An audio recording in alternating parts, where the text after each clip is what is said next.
Hey guys, it's your girl AJ, and I'm here with the very first of me speaking up and saying anything because I do not see that anybody is connecting the puzzle pieces here. Okay, let's begin the chain of events. Okay, first off, we know for fact that there was a mistake made. And guys, let me put this in Front Street here. Everything that was originally released has been deleted.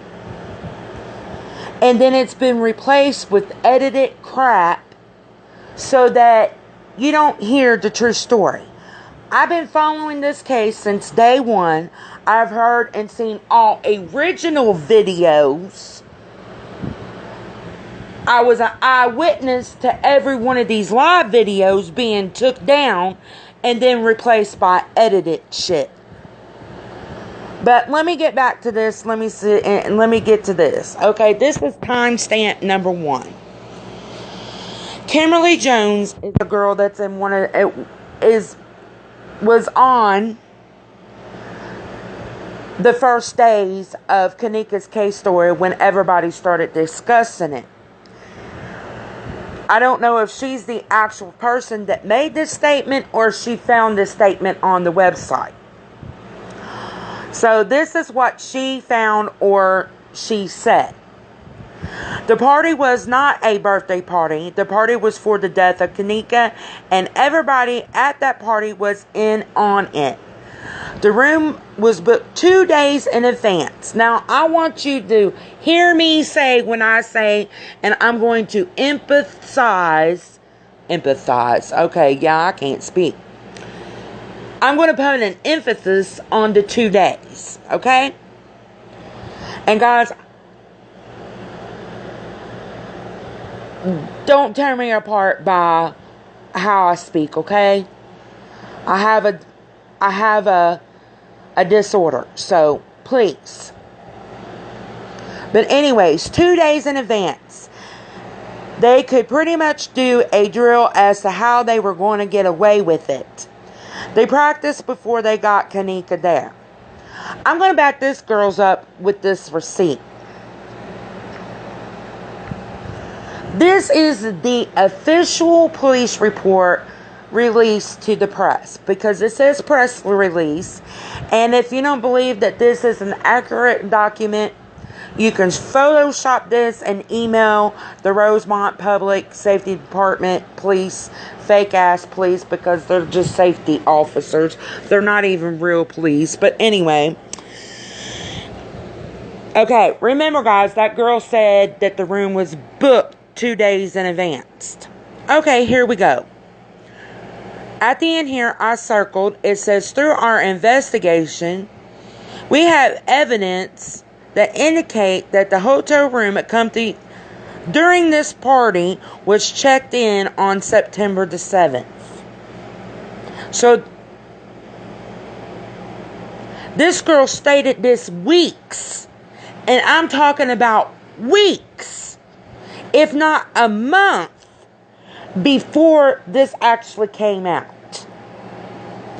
Okay, so let me move on to my next fact and receipt that I have. People are trying to throw clout and say this girl does not know them and she did not have a connection. Well, I'm going to bust their fucking lie out. She is seen hanging out with them at the party. She's the girl that comes out of the bathroom smiling right before that one girl bends down, grabs a cup, puts something in it, and then hands it to the fake Kenneka.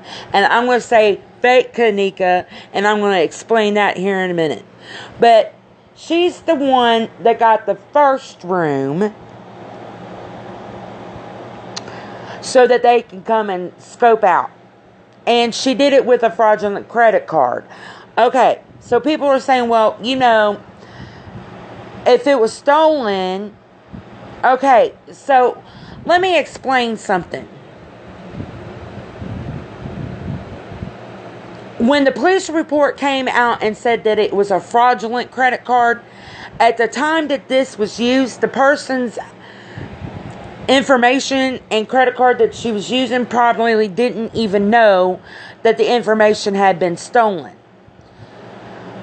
Most of the time, it takes up to a week or 2 weeks, or by the end of the month, for you to get your credit card statement. And most of the time, people don't realize anybody stole or did anything with their credit card information until the credit card statement comes out. So that's generally 3 weeks. So no, guys, if the person didn't know at the time that she stole their information and used it to get a credit card or stole their credit card,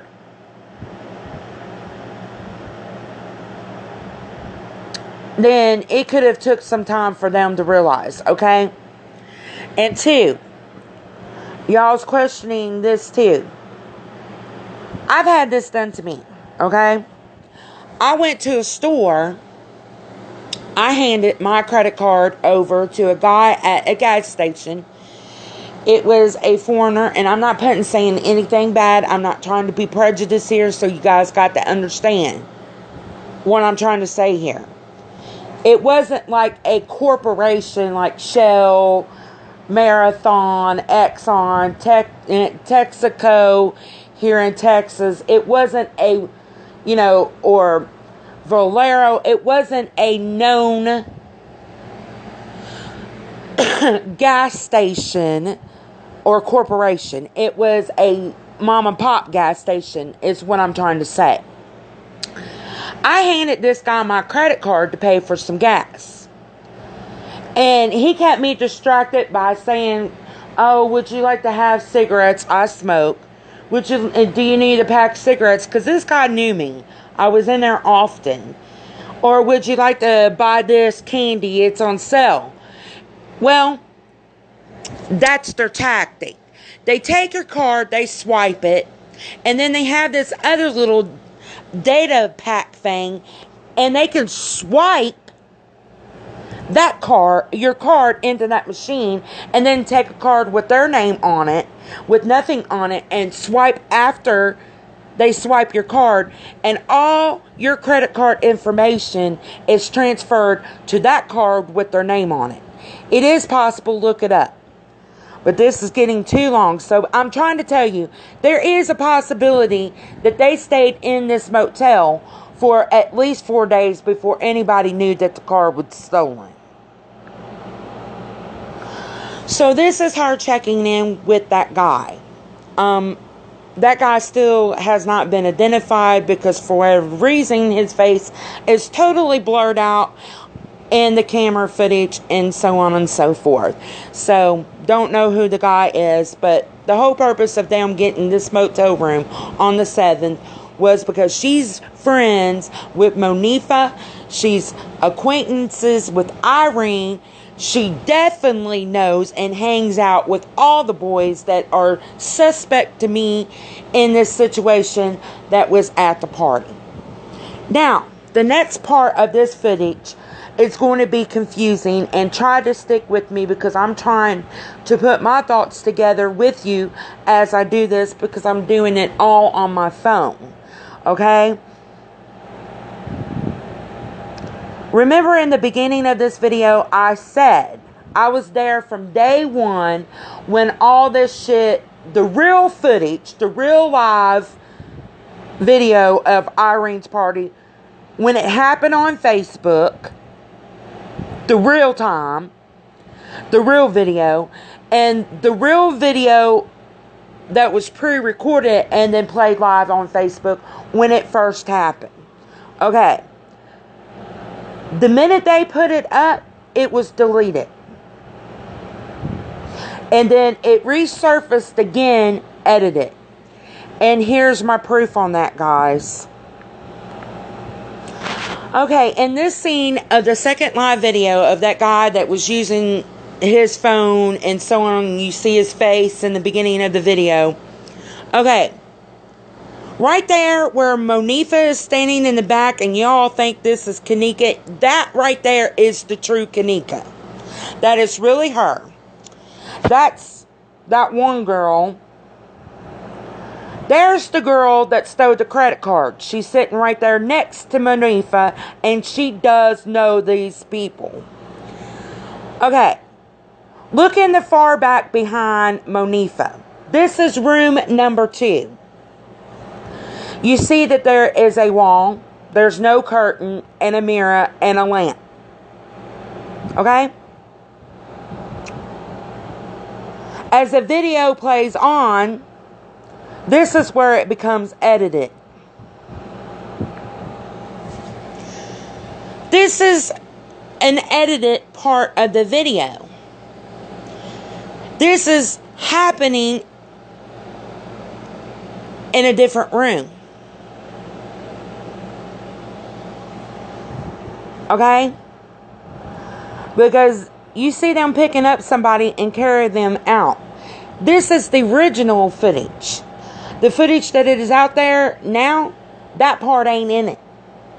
Okay, this is still the second room. Hold on, guys. I know you're getting lost here, but this is still the second room, and you see a person packing someone out. And then, voila, this is the third room. Okay? That is Kenneka already dead. This dude is sitting on her, trying to cover her up because she is naked. Now, you guys are going to sit here and argue me to the blue moon that you see this girl moving and talking. No, because that's also edited previously. And this guy right here sitting on her lap is moving her around. You don't see her talking. You don't see her laughing. That is all edited bullshit. That is actually Kenneka sitting there in that chair.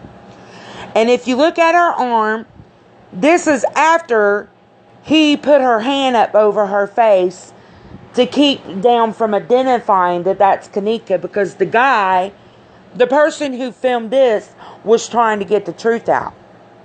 It's not even the guy that was in the second video. It's a whole different footage in a different room that they added to the second video. Her hand's limp. Now, if she was alive and this person was sitting on her, why is her hand deformed and limp in a weird fashion right there? This is after that thing put her hand up over her face and held it there with its arm. I'm going to show you. Right here. You notice it is sitting on her lap, got their arm positioned in a certain way as to hold up the hand over the face. And then you go back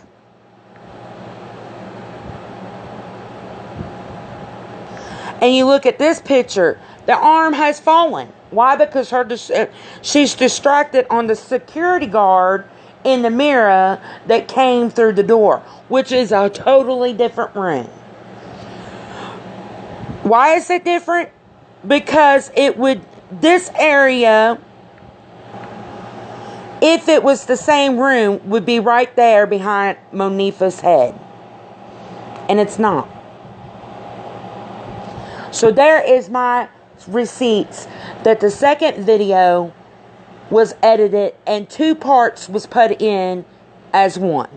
So there is no way possible that this video is actually a live video.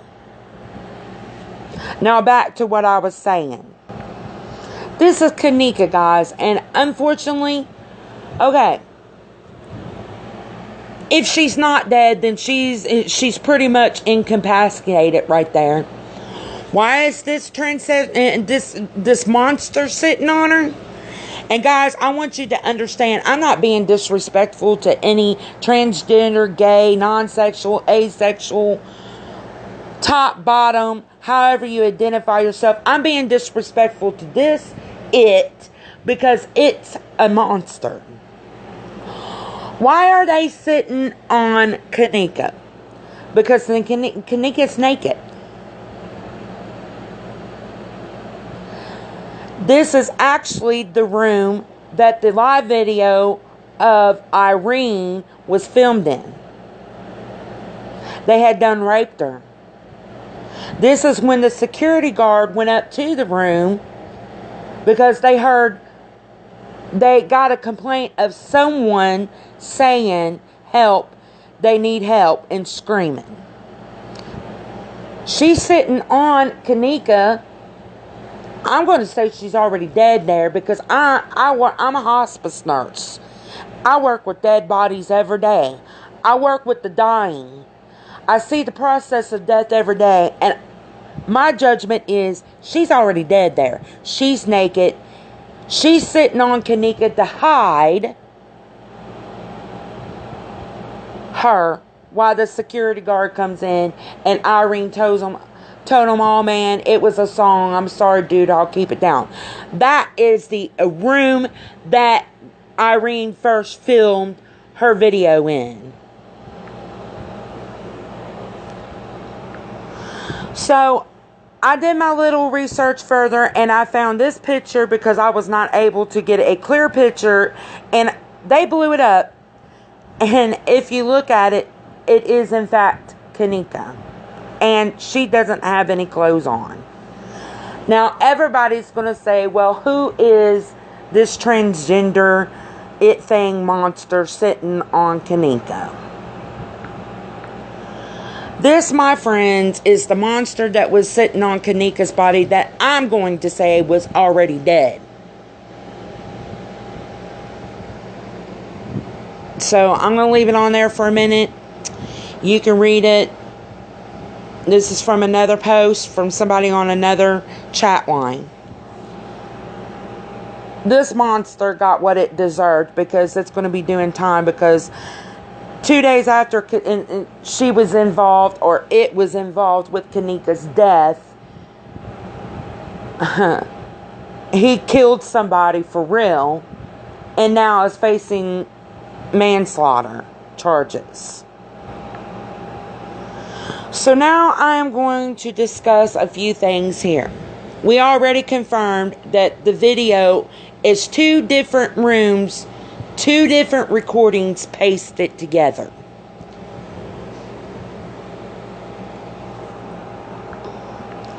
In the original fake video that was live, that they pre-recorded, pasted together, and post up, this is the other room, the other party. You can see that someone is being packed out of the room. That someone is Kenneka. They changed her shirt and they changed her pants.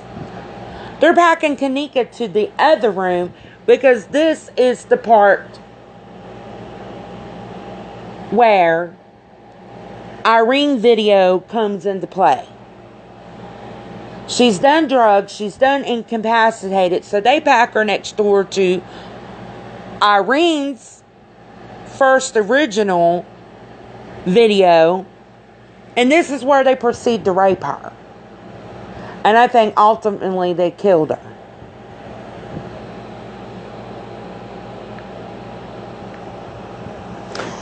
And now you guys are going to say, well, if this all conspired, how did they get the body out of the room?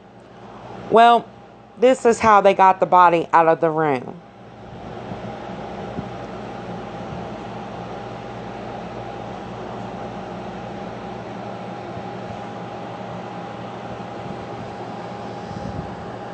Okay. Right here, you guys.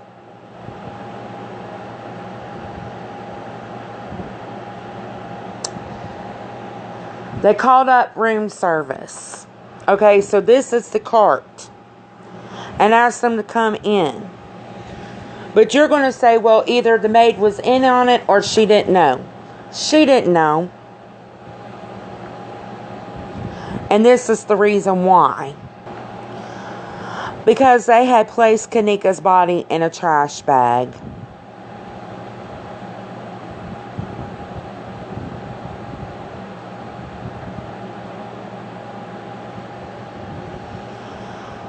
Okay?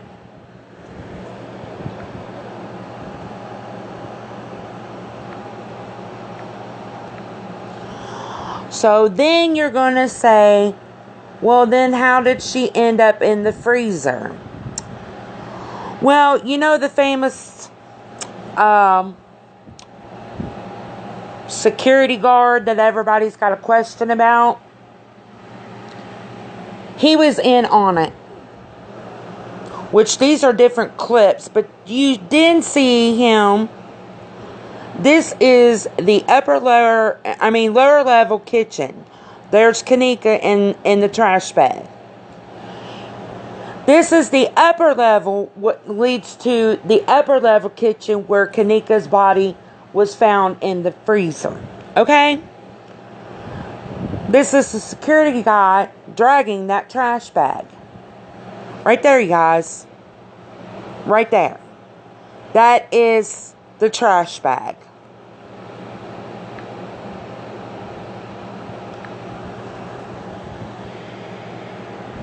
In a coroner's report, they're saying that a portion of her lung, the middle lateral lobe, is missing. Well, that's where the hotel comes into play. The security guy contacted somebody at the hotel and told them that the kids killed a girl and now they want the body disposed of. So he placed the body in the cooler, not freezer. She wasn't frozen at that time. This guy comes in and removes whatever organ is wanting, whatever the organ they need. So what I'm trying to say is, this guy is a doctor. You can plainly see he's coming in with a surgical kit. He's got a house coat on, a doctoral outfit on. He got on the dark web and somebody needs the middle lobe to a lung. Hence, that's why the coroner says a part of her lung's missing. Coroner's report right here. It says the upper airway is clear of debris and foreign material.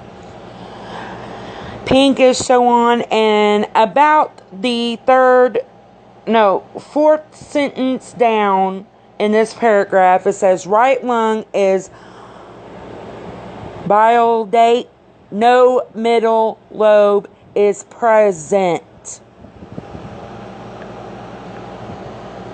So then we're observing two more things that happen spontaneously, and they got rid of some kind of freaking evidence because this don't make sense. But after that doctor removed the middle lobe of Kenneka's lung, the hospital then sprung into action before the girl was even reported missing. This bitch right here in the floral shirt, that's the editor of all these videos. And hold up. Who the fuck is this guy? He's the guy that's seen in the kitchen retrieving Kenneka's body and helping the coroners retrieve Kenneka's body and stuff. But why is he there with the editor before the girl was ever publicly known to have been missing?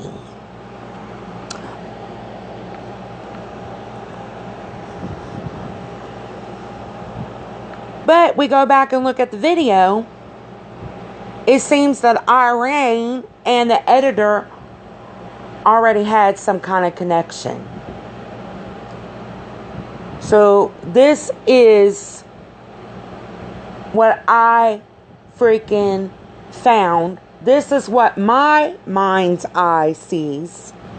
When I say mind's eye, I'm meaning reading through all the fake and bullshit and picking out and piecing together what would make sense in this whole scenario.